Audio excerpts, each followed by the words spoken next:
la chaîne Les Rebuts du Catch et aujourd'hui on se retrouve pour ce 16e jour du calendrier de l'Avent. Et aujourd'hui on est en avril, si je ne me trompe pas, on est à J-1 de WrestleMania. On est dans une rivalité qui importe beaucoup pour le circuit UK. J'ai mis mon petit t-shirt Progress parce que je trouvais que la situation se portait bien. Ouais, on est dans une situation où le catch anglais explose. Et là, on a un des meilleurs matchs de NXT TakeOver de l'année qui est en préparation. Vous avez vu que j'ai mis Pete Dunne et Joey Coffey dans un match de l'année pour moi. En tout cas, dont, à cause de cette fin, Walter intervient. Walter qui arrive pour clairement niquer Coffey et Dunne. Même pas, je crois pas qu'il nique Dunne, il fait juste un face-à-face. Mais voilà, c'est l'arrivée de Walter. Walter vient d'arriver il y a moins de 3 mois. Hein, et il est déjà là pour un match pour le titre NXT UK face à Pete Dunne. Pete Dunne doit être à 600 jours de règne, voire plus. Je crois que Pete Dunne est très très haut niveau au jour de règne. Il est créé, il est ovationné comme une star. C'est la star de NXT UK, c'est la star de NXT, même j'ai envie de dire, c'est Pete Dunne. Pete Dunne est juste incroyable dans ce match, dans cette rivalité, dans ce règne, il est incroyable. Et là il affronte Walter, the big man, le mec qui a marqué l'année 2018 et qui va marquer l'année 2019, parce que je vous le dis clairement, je crois pas que je le vois énormément, Walter dans ce classement, on le voit une fois, 2 fois, allez on doit le voir 3 fois, mais c'est vraiment un mec qui va marquer l'année 2019. Pour moi, en 2019 il y a eu David Starr, il y a eu Walter,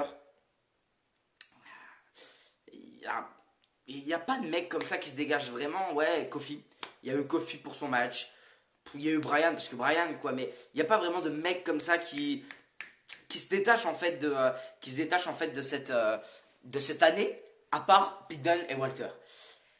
Et waouh, et Walter, on le voit pas trop dans ce classement. Pourtant, il pourrait y être plein de fois contre David Starr, contre Red Seven 2 fois, contre David Starr 2 fois, contre Pete Dunne, il l'a fait 2 fois aussi. Il y a un Imperium contre British Strong Style qui est superbe à NXT UK. Voilà, il y a tellement de possibilités de faire un match. Et là, on a un match, waouh, incroyable. Le match de l'année, clairement. C'est trop bien. Ce match, il est trop bien. C'est un truc de dingue. Juste avant, j'ai changé de téléphone. Donc si je vous regarde là et on a l'impression que je ne vous regarde pas dans les yeux, c'est normal. Parce que je regarde pas trop la caméra, parce que j'ai changé de téléphone et la caméra est plus au bon endroit. Et j'ai dû changer. Une grosse galère. Donc voilà, c'est pour ça que je vous regarde pas forcément. Ça doit être un peu bizarre, un peu déstabilisant. Mais voilà, je vais essayer de regarder un peu plus la caméra. Et un peu moins le retour. Mais voilà, pareil, la qualité vidéo doit être mieux ou doit être moins bonne. Je sais pas trop. À vous de me le dire. Mais j'espère que c'est mieux parce que j'ai changé de téléphone. On espère.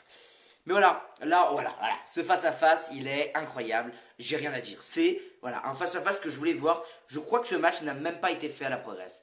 Alors, je peux me tromper, il y a des chances que je me trompe, mais je crois pas que ce match ait été fait à la Progress, même une fois autre part que la WWE, je ne crois pas.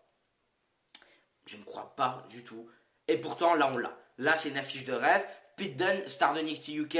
Walter, star du circuit UK en général. Et pas de NXT UK, mais du circuit UK. Voilà, ils s'affrontent. Et là, t'as le règne qui se termine. Un règne incroyable qui prend fin. La vidéo s'appelle La fin du règne, je crois, si je ne me trompe pas. J'ai dû l'appeler comme ça, la vidéo, j'ai déjà préparé, mais voilà. C'est incroyable. Ce qui se passe pendant ce match, c'est un match brutal. C'est un match un peu construit. Bah, j'ai oublié Walter Tyler Bate. Je vous ai fait une liste de tous les matchs de Walter qu'on pourrait mettre, mais Walter Tyler Bate est dedans. Clairement, Walter Tyler Bate est dedans. Pour moi, je ne l'ai pas mis dans le mien. Parce que j'ai dû classer, parce qu'il y a eu Survivor qui s'est rajouté. Je dis, il n'est pas dans le mien. Actuellement, je vous tourne cette vidéo, on est le 15. Là, il y a le pré-show de TLC qui me fait de l'œil, juste à côté. Mais à tout moment, je peux changer mon top sur le reste de l'année. Donc peut-être qu'on aura peut-être un Tyler Bate Walter que j'ai beaucoup aimé, même si moi j'ai un problème avec la fin, mais peut-être, mais voilà. C'est juste pour vous dire, voilà, Walter. Pareil, je regarde TLC, peut-être que ce soir, il y a 1, 2, 3 petits matchs qui peuvent prendre quelques places, hein. Parce que vu la carte qu'on a, il y a des matchs qui peuvent vraiment avoir leur place dans le match de l'année. Donc on verra, mais voilà, tout peut changer. Vous pouvez peut-être avoir le 16, Walter contre Dunne. Peut-être que le 18, vous aurez un Charlotte Flair et Becky Lynch contre Kabuki Warrior. Ce que je surkifferais mettre. Et j'espère que je le mettrai parce que c'est un match féminin. Vous savez mon amour pour le catch féminin. Et ça fait, j'ai pas mis Charlotte. Voilà, il y a un top de mes matchs préférés sans Charlotte. Ça, ce n'est pas normal. Pour venir au match, comme je vous ai dit, la brute du circuit UK, la star de NXT UK. Voilà, juste à vous dire ça, le match est un chef-d'œuvre. dans son exécution, dans l'histoire qui est racontée, parce que l'histoire, oui, il y a une histoire à raconter. La brute, le petit qui est invincible, et la brute qui est invincible aussi, mais dans le circuit indé, dans deux endroits différents. Voilà, il faut savoir que Walter, après, a un règne super. Hein. Walter, niveau son règne, il est imparfait et parfait. Pas imparfait, mais il est parfait. En tout cas, pour moi, il est presque parfait. Malheureusement, c'est dommage que ça soit NXT UK et pas NXT. Hein. Voilà, Walter Kushida, je viens d'y penser en parlant de ça, qui est aussi une dinguerie niveau catch. Walter, il a un truc. Walter, sa musique d'entrée, son attitude, son physique, en plus d'être un bon catcheur, il a un physique incroyable. Et mec, le mec, c'est une brute, c'est un bon brawler. C'est un géant qu'on n'en fait plus. Malheureusement, moi, j'aime pas trop les géants. À part les Kathleen, les Walter, les gens comme ça. Et j'ai l'impression qu'on n'en fait plus beaucoup, que ce soit du côté de la WWE ou du côté de l'Indie.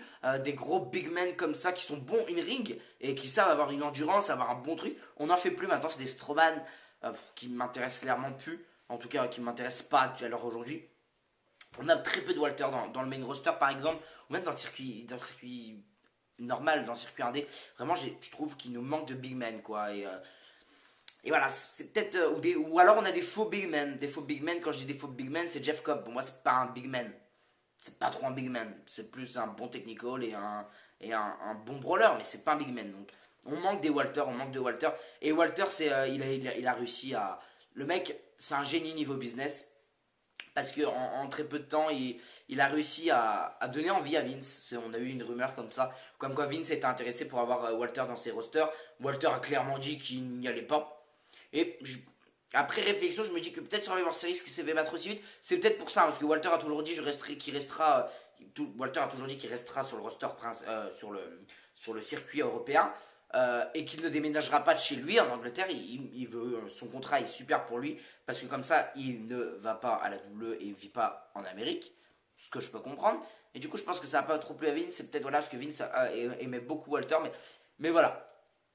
Voilà, il a un contrat, il a tout compris au business, il catch en Indé où il est une star incroyable, il catch à NXT UK où il est une star incroyable, il catch à NXT où il est une star incroyable.